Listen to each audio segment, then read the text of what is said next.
بات بٹھا لیا اپنے ذہن کے اندر، اور کیا ہے اب کسی کے نکالنے سے نہیں نکلتی، اس کو سمجھاؤ نہیں سکتا، حتیٰ کہ اللہ کا پیغمبر اس کے بس میں بھی نہیں ہے کہ وہ بات اس کے اندر سے نکال۔ اس کے بس میں اس کی قدرت ہے اللہ کی، اللہ چاہے وہ اندر سے نکال کر اس کی جگہ صحیح عقیدہ نصیب فرما دے گی۔ کس کی شان ہے یہ اللہ کی۔ اللہ کا پیغمبر جو ہے سمجھانے میں کمال کر دے گا، دماغ تک بات پہنچا کر لاجواب کر دے گا، جیسے ابراہیم علیہ السلام نے ساری قوم کو لاجواب کر دیا تھا، لیکن دل میں بات نہیں اتار سکتی، کیونکہ وہ کام کس کا ہے؟ وہ اللہ کا کام ہے۔ تو اخیرا اس کو دیکھیں تو ایک مشرک ہے، اس نے ایک بت کے بارے میں، کسی فرشتے کے بارے میں، سورج کے بارے میں، جیسے سورج کی آگ کے بارے میں، مجوسی آگ کو پوچھا، ایک اندر بات بٹھا لی کہ میرا تو سب کچھ ہے۔ یہ غلط عقیدہ یہ کیا بن گیا؟ اس کے مقابلے میں صحیح عقیدہ کیا ہوگا؟ توحید والا۔ ایک آدمی نے اللہ کے بارے میں دل میں بات بٹھا لی ہے کہ میرا خالق وہی ہے، میرا مالک وہی ہے، رازق وہی ہے، مشکل کشا وہی ہے، اور سب کچھ دینے والا مجھے وہی ہے۔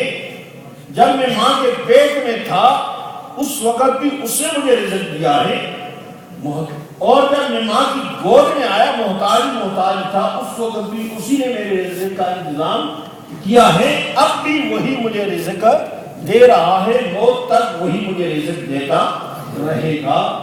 ایسا تعلق اس کے ساتھ جوڑ دیا، اب ایسی بات دل میں بٹھا لی ہے کہ بس میرا تو سب کچھ میرا رب ہے، سب کچھ میرا رب ہے۔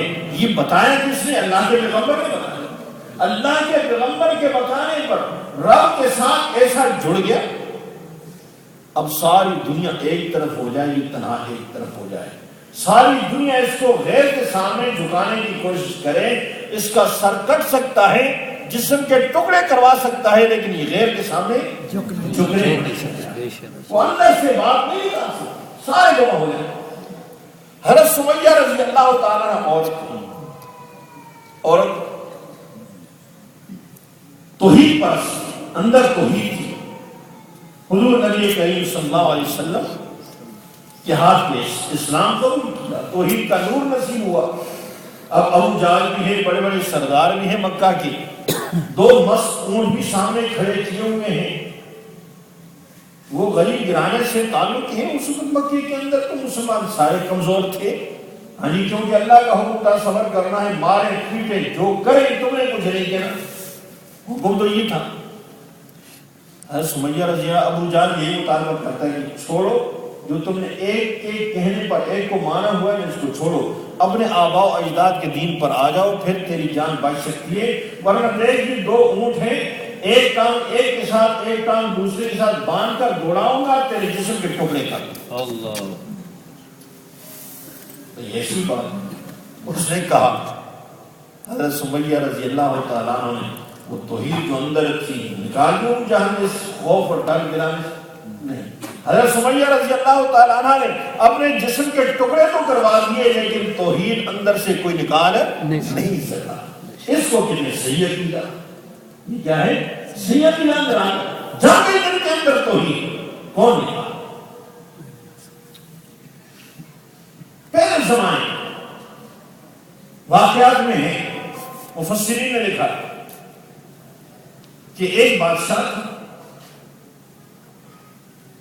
اور مشرک تھا، اس وقت کے توحید پرست تھے، ان سب کو سے جمع کر ایک پٹھا بنایا آگ، اور اپنے جتنے وزرائے سب کو بٹھایا، موحدین جتنے تھے ان سب کو جمع کیا، ایک ایک کو اپنے پاس بلا، اس کو کہتا ہے کہ یہ عقیدہ چھوڑ، جو میرا مذہب ہے اس پہ آ جان بچ جائے گی، ورنہ یہ آگ دے اس میں تجھے ڈال۔ کہتا ہے یہ تو نہیں ہو سکتا، توحید سینے سے نکل گیا، یہ نہیں ہو سکتا ہے، توحید کے لیے سب کچھ ہو سکتا ہے۔ وہ اس کو بھی آگ میں ڈال، دوسرا اس کو دیکھتا ہے چل رہا، دوسرے کو بلاتا ہے، وہ بھی اس کو بھی یہی کہتا ہے، وہ بھی انکار کرتا ہے، اس کو بھی آگ میں ڈالتا ہے۔ ایک اور اس کے پاس بالکل معصوم بچہ گود والا، وہ اسے چھینا اور اس کو بھی آگ میں ڈالا۔ ماں نے کہا ظالم، قصور تو میرا ہے، جو تمہارے نزدیک قصور ہے توحید پرست بننا، وہ قصور میرا ہے، اس بچے کا کیا قصور ہے؟ تم نے اس کو بھی آگ میں ڈال دیا ہے۔ آگ کے اندر سے اس معصوم بچے نے آواز دے دی، اماں جی ڈرنا نہیں ہے، یہ آگ نہیں تو اللہ نے جنت بنا دی ہے۔ سبحان اللہ۔ جس رب پر ایمان ہے، جس رب کی توحید کو مان رہا ہے، وہ رب قادر ہے آگ کو گلو گلزار بنانے پر۔ قلنا یا نار کونی بردا وسلاما علی ابراہیم۔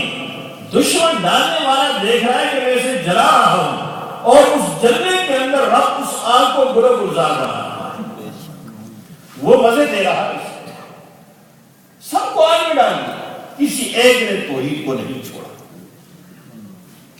حضرت بلال حبشی رضی اللہ تعالی، توحید جرم تو یہی تھا اور کیا تھا؟ جس جرم میں مارا پیٹا جاتا ہے، گرم ریت کے میں جا کر بڑی بڑی چٹانیں سینے پہ رکھ دی جاتی ہیں تو اور اشتعال دلاتی، حضرت بلال ان کو کیا کرتے؟ اور اشتعال دلا، احد احد احد، یہ جرم ہے تمہارے نزدیک، اور اس جرم میں تم مجھے یہ اذیتیں دیتے ہو تو زور آزما لو، اور اشتعال دلاتے دے کر اور اشتعال دلاتے، اور انہیں بتاتے ہیں کہ ہم توحید پرست ہیں، رب پر ایمان لانے والے ہیں، اور ہمیں اس ذات پر یقین ہے، وہ اذیتیں ہمیں دے کر، قدرت اس کی ہے، یہ تو سبب بنا ہوا ہے، لیکن صحابہ کی شان بھی بڑی نرالی تھی نا، اس لیے تو اللہ نے فرمایا رضی اللہ عنہ، مقام رضا پر اللہ نے کیوں رکھا ان کو؟ مقام رضا اسی کو کہتے ہیں۔ ایسی اذیتیں مل رہی ہیں، جس پر ایمان ہے وہ قادر ہے ان کے ہاتھوں کو شل کر دے، سب کچھ کر دے، لیکن ایسا کر نہیں رہا، پھر اتنی اذیتیں ہیں۔ کمال صحابہ کا یہ ہے کہ معمولی سا شکوہ بھی نہیں ہے اللہ کی ذات پر، معمولی سا شکوہ بھی نہیں، راضی ہیں، بالکل دل سے راضی اللہ کی ذات۔ یہ صحیح عقیدہ ہے، صحیح عقیدے کا نام ایمان۔ حضور نبی کریم صلی اللہ علیہ وسلم کے بارے میں، انبیاء علیہ السلام کے بارے میں صحیح عقیدہ بنا لیا کہ نبی نبی ہوتا ہے، نبی کی شان کیا ہے؟ توحید کے بعد نبوت و رسالت۔ لیکن ایک بات یاد رکھیں، کلمہ تو ہم پڑھتے ہیں لا الہ الا اللہ محمد رسول اللہ، تو پڑھنے میں لا الہ الا اللہ پہلے ہے اور محمد رسول اللہ بعد میں ہے، لیکن ماننے کی ترتیب یہ نہیں ہے۔ ماننے کی ترتیب کیا ہے؟ پہلے محمد رسول اللہ، بعد میں لا الہ الا اللہ۔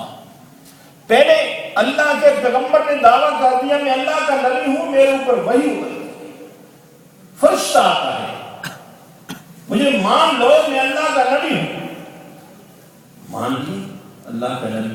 آپ بتاؤ کیا کرنا ہے؟ اللہ کے پیغمبر نے کہا پڑھو لا الہ قولوا لا الہ الا اللہ۔ اب پیغمبر کے کہنے پر پڑھیے لا الہ الا اللہ، توحید بن گئی، یعنی رسالت کے واسطہ سے، نبوت کے واسطہ سے جو توحید پہنچی ہے وہ صحیح توحید ہے۔ اس لیے کہتے ہیں بنیادی عقیدہ توحید والا ہے، لیکن مرکزیت کو حاصل ہے وہ عقیدہ رسالت کو حاصل ہے۔